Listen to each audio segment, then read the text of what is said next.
Salut les vapotos, et oui je suis un petit retour on va dire, hein, tranquille, mais je gardais du matériel de côté, hein, histoire d'espacer les vidéos, voilà, trop de vidéos tuent les vidéos, donc voilà, je me suis dit on va espacer, et je reviens avec un dripper, bah oui, une fois n'est pas coutume, hein, ça fait longtemps que je n'ai pas présenté de dripper, mais là je vais vous présenter mon dernier coup de cœur, qui n'est pas forcément une nouveauté, que beaucoup connaissent au moins de nom, c'est le Dead Rabbit. Alors vous allez me demander pourquoi le présenter alors qu'il y a déjà eu énormément de vidéos. Je le comprends tout à fait, votre question est légitime. Et j'y répondrai en gros plan, parce que d'abord on va se retrouver en plan serré, je vais vous montrer grosso modo la boîte et comment le coiler, et ensuite on fera un test de vape. Voilà, à tout de suite.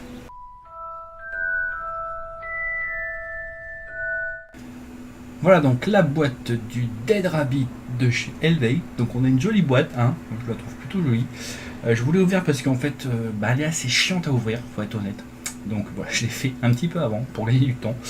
Je vais passer vite fait parce qu'il n'y a pas grand chose en réalité à l'intérieur. Vous avez voilà, un drip tip, un adaptateur pour le drip tip 510, des joints et une clé à LED avec des vis. Voilà. Donc voilà, c'est un packaging somme toute assez simple. Le plus important étant voilà, le bestiau. Voilà, le joli Dead Rabbit. Parce que moi je trouve joli. J'aime beaucoup son drip tip. Moi je suis assez fan. On a des couleurs qui varient à chaque fois, mais là j'avoue, je suis assez fan. Je vais ressentir ça mieux. On va l'ouvrir.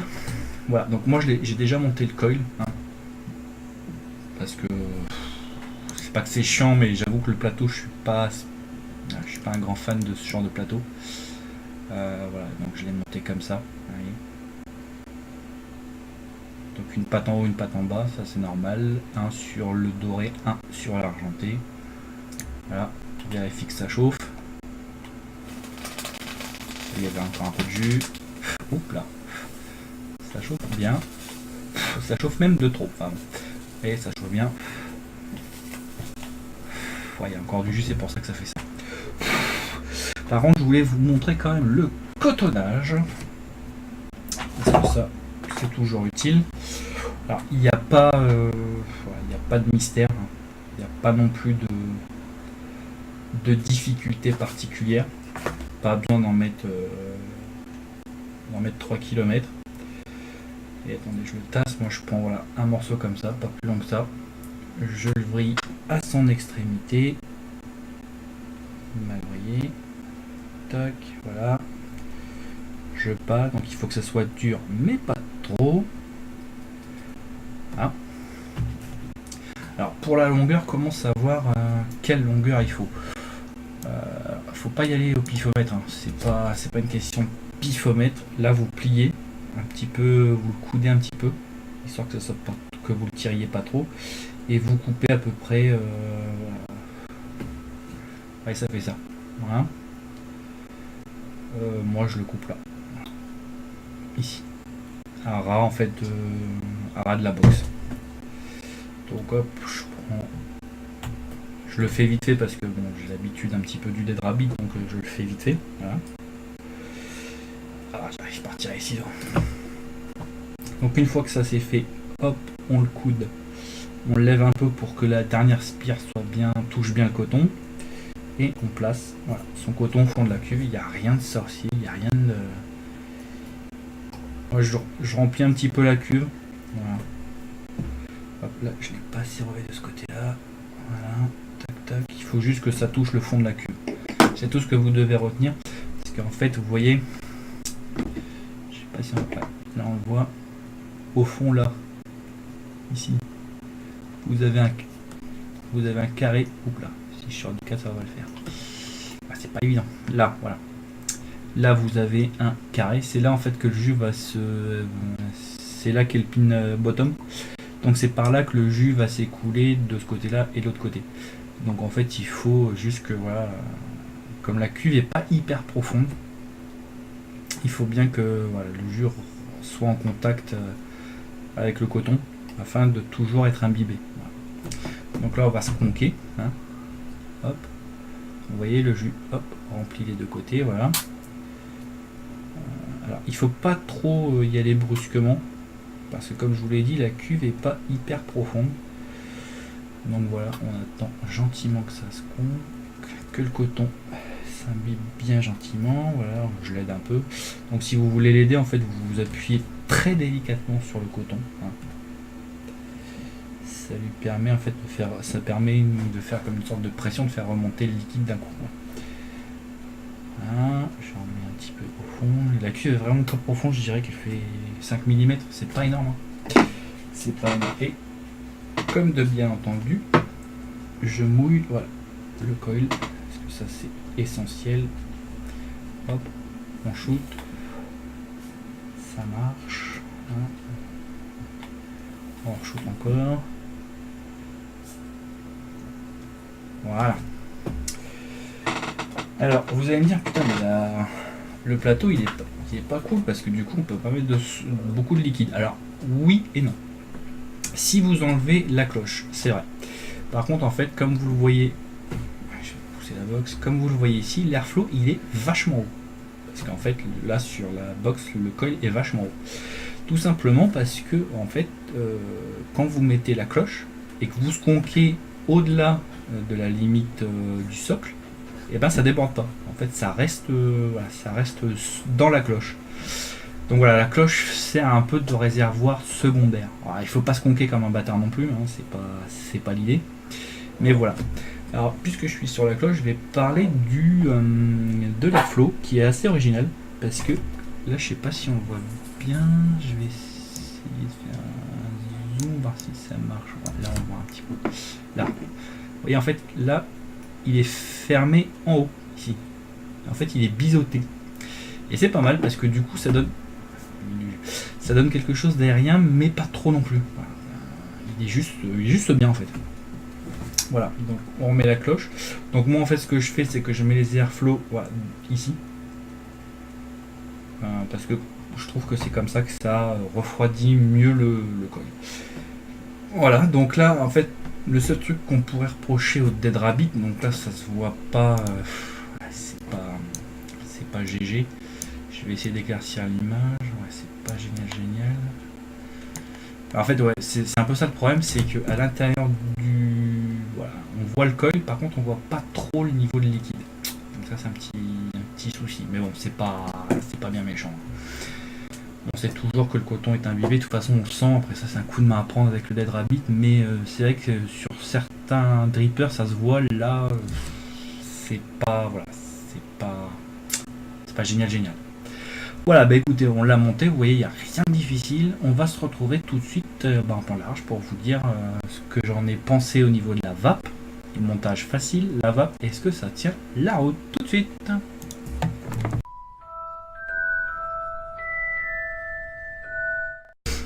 Voilà, donc comme vous l'avez vu, un montage ultra simple. Et là vous dites, mais putain, il a changé de couleur, de fond et tout. Non, c'est pas ça, c'est juste que j'ai fait une grosse pause entre le moment où je vous ai présenté, où je vous ai dit que j'allais présenter le Dead Rabbit et le moment où je l'ai fait. Voilà, j'ai un petit souci entre deux et voilà. Donc là, on est passé du jour à la nuit si vous voulez. Voilà. Donc ça m'a pas empêché de le faire. Hein. Et comme vous l'avez vu, c'est ultra simple à monter. Et maintenant, le test de vape. Donc là, je suis les airflow ouverts à fond de balle. Et c'est parti.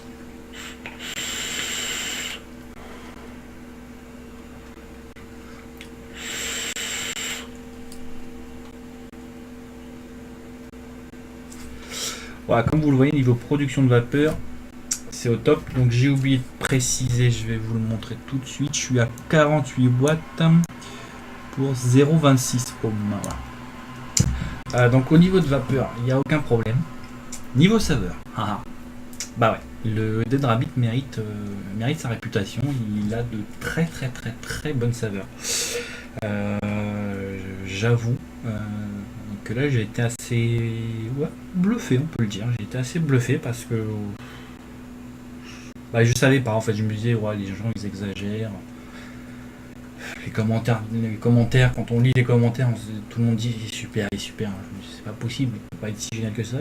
Ben si, franchement, si, il l'est. Il est notamment parce que comme vous l'avez vu, son airflow est un peu biseauté, donc du coup il n'y a pas trop d'air qui passe, il y a juste ce qu'il faut. Ça refroidit le coil, mais ça gâche pas les saveurs.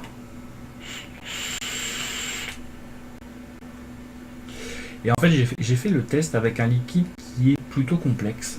Donc je voulais voir justement si relever ces complexités. C'est le Spell on You de The Last Marabout que j'ai présenté déjà, qui est un liquide assez complexe. Puis il y a la vanille, du caramel, du chocolat, de la noix de coco et un ingrédient mystère dont on ne sait toujours pas ce que c'est. Et sur Dripper, j'ai testé sur plusieurs Drippers, c'est pas toujours. Il y a des petites différences quand même. Il y a des ingrédients qui passent un peu à la trappe, voilà. Et là, on sent tout. On sent tout et c'est bien équilibré. Il y a toute la puissance du Spell on You comme il devrait être, enfin en tout cas comme je l'aime. Donc voilà, je suis plutôt satisfait de cette expérience avec le Dead Rabbit. Je vous cache pas que je m'en commanderais bien un deuxième, parce que voilà, ça fait longtemps que j'avais pas été emballé par un dripper. Le dernier c'était le Wasponano. Voilà, ça remonte quand même à quelques mois. Là, il y a vraiment de la qualité.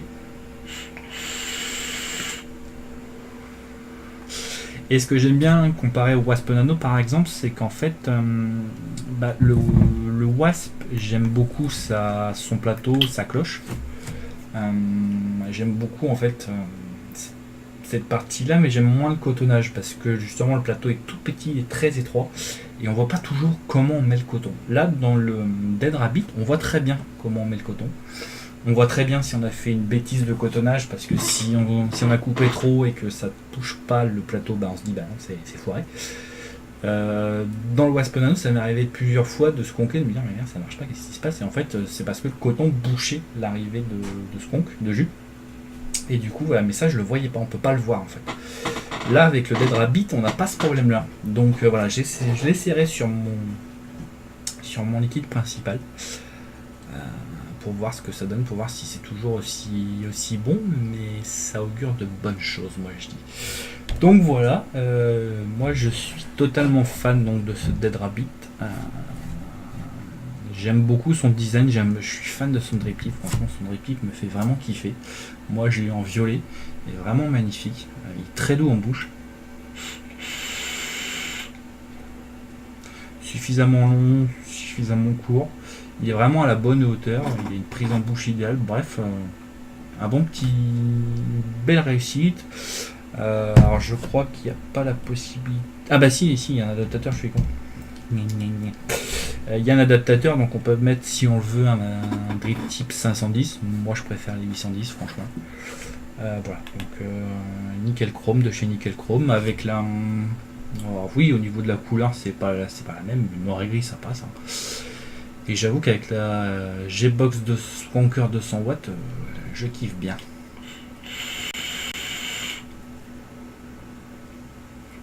Donc voilà, si mon liquide principal est aussi bon, voire meilleur avec le Dead Rabbit, je pense que je vais être vite fan.